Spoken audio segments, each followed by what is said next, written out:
ओडिशा दौरे पर प्रधानमंत्री नरेंद्र मोदी। भुवनेश्वर में बीजेपी नेताओं ने माला पहना कर किया स्वागत।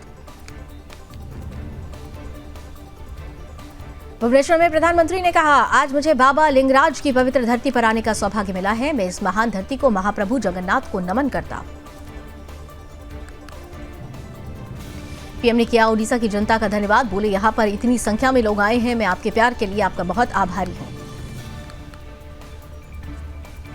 प्रधानमंत्री मोदी ने विपक्ष पर साधा निशाना। कहा, वो बीजेपी के खिलाफ दुष्प्रचार करते रहे, लेकिन जनता भाजपा को आशीर्वाद देने निकलती रही। पीएम ने कहा, ओडिशा में बड़े बड़े राजनीतिक एक्सपर्ट्स कह रहे थे कि भाजपा यहां अपने दम पर सरकार नहीं बना पाएगी, लेकिन जब नतीजे आए तो लोग हैरान ही रह गए। पीएम ने कांग्रेस पर कसा तंज। कहा, जो लोग सत्ता को अपनाकर अपना जन्मसिद्ध अधिकार समझते हैं, वो पिछले एक दशक से केंद्र की सत्ता खो चुके हैं, इसलिए वो जनता को गुमराह करने का काम कर रहे हैं। बांग्लादेश में हिंदुओं पर हो रहे अत्याचार पर बोली कंगना रनौत। बांग्लादेश में साधु संतों की स्थिति बेहद खराब है। ये दुर्भाग्यपूर्ण है। चिंता की बात है कि इन अत्याचारों के खिलाफ यहां कोई विरोध प्रदर्शन नहीं हो रहा। कंगना ने यूनिट सरकार पर भी बोला हमला। कहा, जब से वो सत्ता में आए हैं, बांग्लादेश में पूरी तरह से अशांति है। हम बांग्लादेश में हिंदुओं के समर्थन में खड़े हैं। भगवान उनकी रक्षा करे। जर्मनी के दौरे पर मध्य प्रदेश के मुख्यमंत्री मोहन यादव स्टटगार्ट में लैप समूह के कारखाने पहुंचे और समूह की नेतृत्व टीम के साथ बातचीत भी की। लखनऊ में हुई योगी कैबिनेट की अहम बैठक। सीएम योगी समेत कई मंत्री रहे मौजूद। महाकुंभ के साथ साथ कई अहम मुद्दों पर हुआ मंथन। भारतीय विदेश मंत्रालय का बयान, पाकिस्तान नहीं जाएगी भारतीय क्रिकेट टीम। सुरक्षा संबंधी कारणों की वजह से टीम को पाकिस्तान भेजने से किया गया इनकार। भारतीय विदेश मंत्रालय की बांग्लादेश को नसीहत। रणधीर जायसवाल बोले, हिंदुओं को और अन्य अल्पसंख्यकों पर हमले बंद हो। अंतरिम सरकार निभाए अपनी जिम्मेदारी। सुप्रीम कोर्ट में आज पेश नहीं हुई संभल मस्जिद की सर्वे रिपोर्ट। 8 जनवरी को होगी अगली सुनवाई। संभल केस में सुप्रीम कोर्ट का निर्देश। कहा, निचली अदालत न ले कोई एक्शन। सुप्रीम कोर्ट का आदेश, ट्रायल कोर्ट में सर्वे रिपोर्ट पेश करने पर रोक नहीं है। सर्वे रिपोर्ट सील बंद लिफाफे में ही पेश हो। संभल हिंसा में अब तक 31 गिरफ्तारी। लगातार आरोपियों की धरपकड़ कर रही है पुलिस।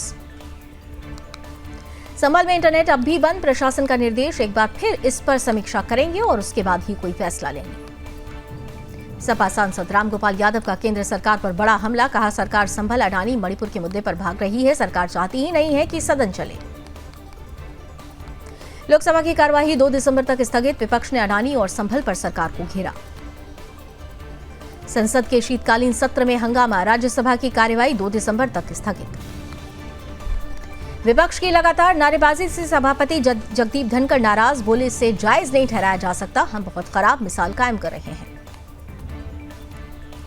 लोकसभा स्पीकर ओम बिरला बोले, सदन सबका देश चाहता है, सदन चले। सहमति असहमति लोकतंत्र की ताकत है। संसद के बाहर आपका प्रदर्शन। दिल्ली में सुरक्षा व्यवस्था को लेकर केंद्र सरकार को घेरा। कांग्रेस सांसद कुमारी शैलजा ने कहा, संसद चलने में सरकार की कोई रुचि नहीं। इनका संसदीय प्रणाली पर ही विश्वास नहीं है। कांग्रेस सांसद कीर्ति चिदंबरम बोले, सरकार बड़ा दिल दिखाए, विपक्ष को भी सुने।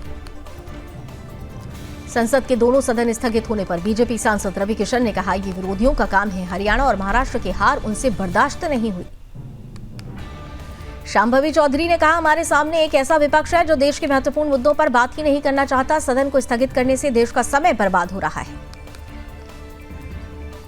कर्नाटक के मुख्यमंत्री सिद्धारमैया ने दिल्ली में कांग्रेस अध्यक्ष मल्लिकार्जुन खड़गे से की मुलाकात। कर्नाटक सीएम ने कांग्रेस सांसद प्रियंका गांधी से भी की मुलाकात। लोकसभा में विपक्ष के नेता और पार्टी सांसद राहुल गांधी भी रहे उपस्थित। प्रियंका चतुर्वेदी ने बीजेपी पर साधा निशाना। कहा, ये वो लोग हैं जिन्होंने बांटेंगे काटेंगे और मिलकर लूटेंगे का कार्यक्रम बनाया और केंद्र से लेकर महाराष्ट्र तक लागू किया। यूपी उपचुनाव में जीत दर्ज करने वाले बीजेपी और आरएलडी के विधायकों ने ली शपथ। यूपी विधानसभा अध्यक्ष सतीश महाना ने सीएम योगी भी उनके साथ रहे मौजूद। कांग्रेस सांसद गौरव गोगोई ने कहा, सरकार स्पष्ट करे कि वो कौन सा मुद्दा उठाना चाहती है और कब उठाना चाहती है। हम सरकार में एक नया अहंकार देख रहे हैं। दिल्ली में हुई कांग्रेस कार्य समिति की बैठक। पार्टी अध्यक्ष मल्लिकार्जुन खड़गे और सांसद राहुल गांधी समेत कई बड़े नेता रहे उपस्थित। संभल हिंसा पर बोले रामदास अठावले। कहा, संभल में जो हुआ वो नहीं होना चाहिए। हमें शांति चाहिए। किसी भी पक्ष को कानून हाथ में नहीं लेना चाहिए।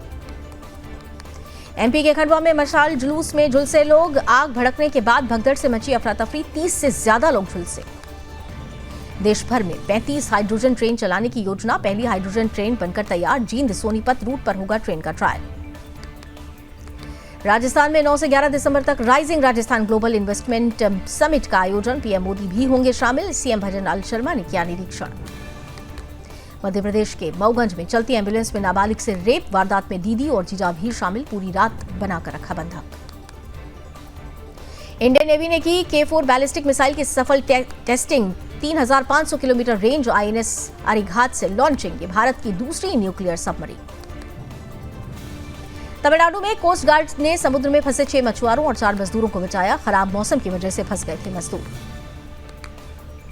ऑस्ट्रेलिया में 16 साल से कम उम्र के बच्चों के लिए सोशल मीडिया पर लगा बैन, नया कानून पास। इजराइल हिजबुल्लाह का एक दूसरे पर सीजफायर तोड़ने का आरोप, हिजबुल्लाह बोला हम दुश्मन का विरोध जारी रखेंगे, हमारी उंगलियां ट्रिगर पर। सीजफायर के बाद इजराइल का लेबनान पर पहला अटैक, समझौते के उल्लंघन का भी आरोप। गाजा में इजरायली सेना पर भीषण हमला, बेत लाहिया में इजरायली टैंक पर अटैक। सीरिया में विद्रोही गुट का मिलिट्री बेस पर कब्जा, हथियार और वाहन छीने, 89 लोगों की मौत, अलकायदा के फिर हावी होने का डर। कारगिल पर रूस के ड्रोन हमले, यूक्रेन का मिलिट्री एयरफील्ड तबाह।